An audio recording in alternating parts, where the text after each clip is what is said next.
I'm starting to understand. I know there's a lot of people online that just have no interest in Harleys, and that might even be you, dear viewer, but let me try to convince you otherwise.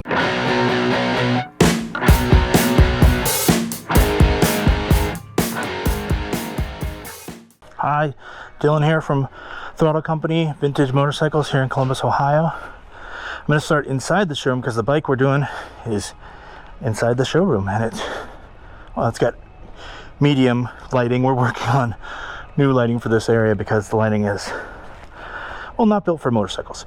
Okay, so this is a 2008 Harley Davidson Sportster. It's an 883. This bike is here on consignment. What makes this bike unique is it's for sale, and by that I mean it's a friend of mine who wants us to sell this for him, and I'm going to ride it. I have not ridden it yet. He rode it here. It's got very low miles. I think it's 2,600, 2,800, less than 3. What makes this bike unique is the guy who owned it was a detailer. It's stock, which you almost never see, but it's perfect, and I mean flawless. The paint is flawless, the chrome is flawless, the wheels, everything is just perfect. So if you're looking for an extremely low mile Sportster, you don't want to buy the brand new one and pay 10 to 14,000 or whatever. This is a perfect one for you. If you're, I don't know, if some people start on Sportsters, I'm not sure a Sportster is the best bike to start on, but if you're sort of looking to move up for your next bike, this is exactly who I'm imagining this bike being good for. Now, the only thing that's not stock, and I mentioned this and your eagle eye viewers might have noticed, the seat. This is supposed to be a double seat. I can't remember if we have that, but anyway, it's a Harley Davidson Sportster. They basically made this basic model since the 80s, so, and still do today. This is called the Evo engine, if you're familiar with those, and they basically made this engine since 1987. So finding parts for Sportsters are just, you could hardly walk without tripping over them. They're everywhere. So very cool bike. You can see Nicole's an owner here. She's my life and business partner, as I like to say. She has a Sportster. That's a 1200, and it's also carbureted. So there's a 2008. In 2008, they were all fuel injected. That means reliability. That means we can just sit here. We don't have to use a choke or anything. It doesn't need a warm up. I turn the key. I hit the button. This thing goes. So let's do it. I guess apparently someone told me this was stock, this LED headlight, but I don't know. I don't know enough about these to know if the headlight was stock, but somebody watching probably does. Okay, so you hit run, pull the clutch for safety, hit start, and it goes. And it sounds good. So many people make the loudest possible exhausts on Harleys. You know, that's kind of what they're known for. And the stock exhaust is awesome. So, Sportsters, I did another video on a 74 that we had.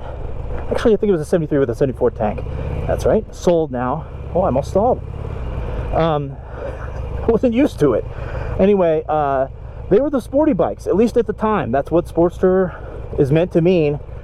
And they feel nimble. I'm gonna have to get used to the clutch on this one, apparently. I've almost stalled it twice, but I did not. That could just need an adjustment. It's got a little bit more play than I would think.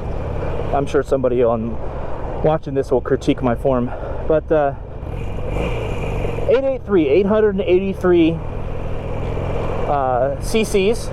It's kind of funny how Harley typically goes with cubic inches, except for the Sportster. So 883 and 1200 cc's.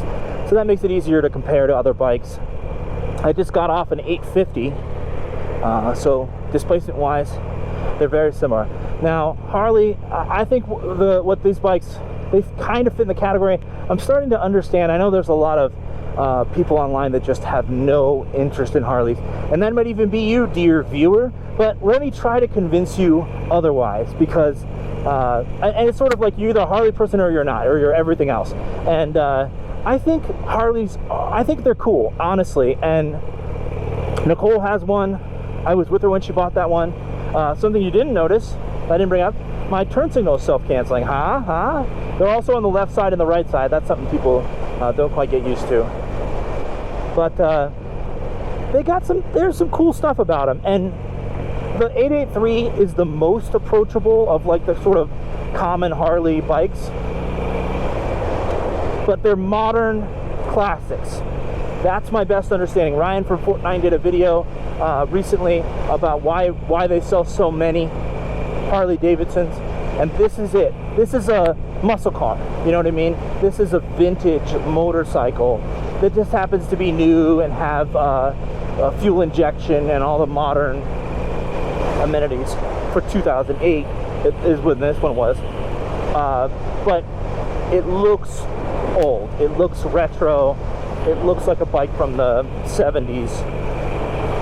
Just like that one that we had that was from the 70s. They look very similar. A keen eye can notice the differences right away. But the riding position feels a little sporty. I'm exaggerating it here, but I'm a little lean forward. My feet are kind of these are called mid controls. These are the stock controls, but a lot of people, especially taller people, and I fit in that category. I'm 6'1". I think that most people, what I was going to say is a lot of people put the forward controls on their Sportsters. It's like the most common upgrade, and I get it. Nicole's bike came with the forward controls. Being able to stretch out a little bit, it does. The stock Sportster feels a little cramped for someone as tall as me. For someone shorter, and by the way, I'm putting my feet completely flat. This is a very short bike as far as seat height. Putting your feet down at a light, very easy. These are honestly very fun bikes. Like I started out saying that I am a Harley Davidson fan. My dad's got a couple. Road King I really like.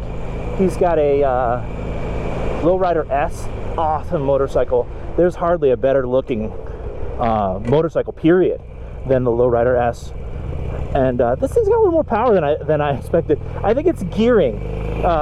These are a drive belt, so they do that for ease of maintenance. You don't have to oil it like you do a chain. It requires much less maintenance compared to a chain, and for that reason the gearing is kind of hard to understand. But from what I understand on the differences between the 883 and the 1200 is they're the exact same size from the outside, but the pistons are smaller, so the displacement is literally just a smaller or bigger piston.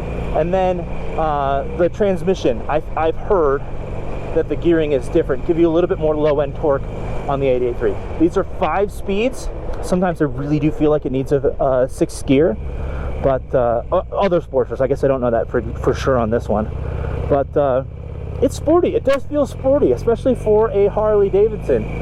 This is definitely going to be the one that turns the best and carves the corners the best, especially in 2008. But I think they're cool bikes, and I think if you've always kind of turned your nose up at them, do a demo ride, do a test ride day, or go down to Harley Davidson. This is a weird misconception. I think people, it's like when you go to someone's house and they're like, oh, I just made cookies, do you want a cookie? And you feel like you're being polite by saying no. You're not. As a dealer, I've only been a dealer for a little less than 2 years now. I want you to test ride them. I want you to make the right decision, honestly. That's part of why I do these videos. You may never actually sit on this bike, especially if you're not anywhere near Columbus, but I want you to know a little bit what it's like, and I would love for you to make the right decision when it comes to buying a motorcycle so that you're happy with it, and you come to bike nights and you go on rides with us and all that stuff. Because if you get talked into something that was just not right for you, or you spend too much money, you're gonna feel bad about it. I'm gonna feel bad about it, and I don't think you're gonna be as satisfied or as happy as you could be. So what I think you do, part of that, the first step really essentially for that is get as much information as you can, which is part of why you're probably watching a YouTube video about a random motorcycle on the internet. But get the information, go out, sit on them. If it's a nice day and they do test rides at this dealership or wherever you are, try to test ride them. Don't be scared. Don't go crazy and do wheelies and go super fast or anything, but being careful. A Harley Davidson Sportster is an easy motorcycle to ride. I can put my feet down anywhere. That gives you confidence, and it's not too difficult to get the hang of and get out there.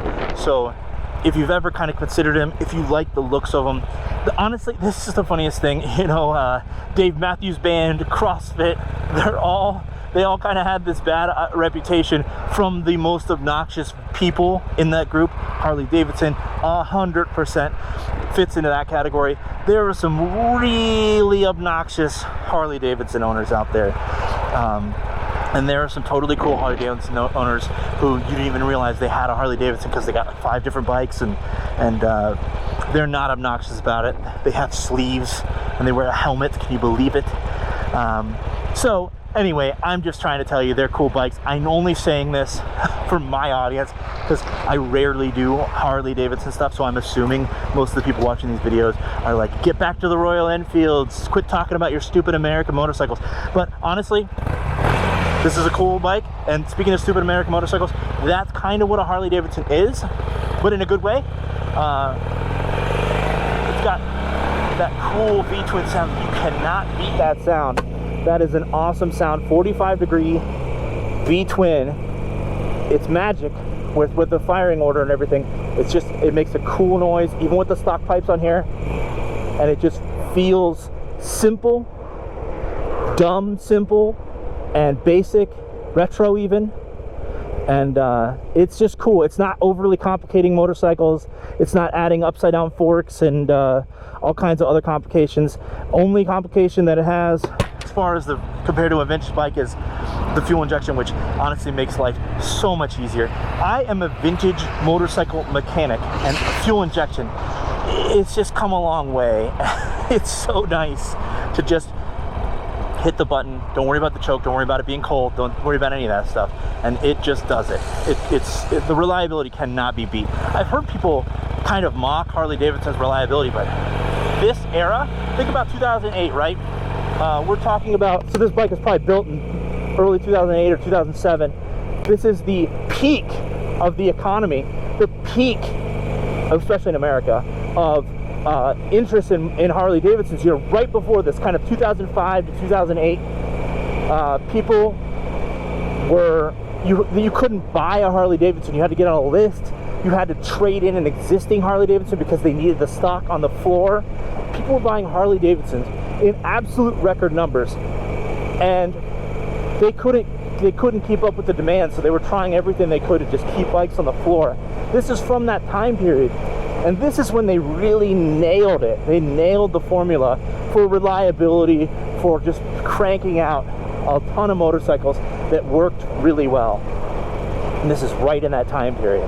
Honestly, the Sportsters in their lineup kind of get the technology last. So the bigger bikes had fuel injection first. But those early fuel injection, not the very beginning, but just after those first couple of years of fuel injection, and then by the time the Sportsters got it, of course it was, all the kinks are ironed out, but the reliability on these bikes is just up there with anything, honestly.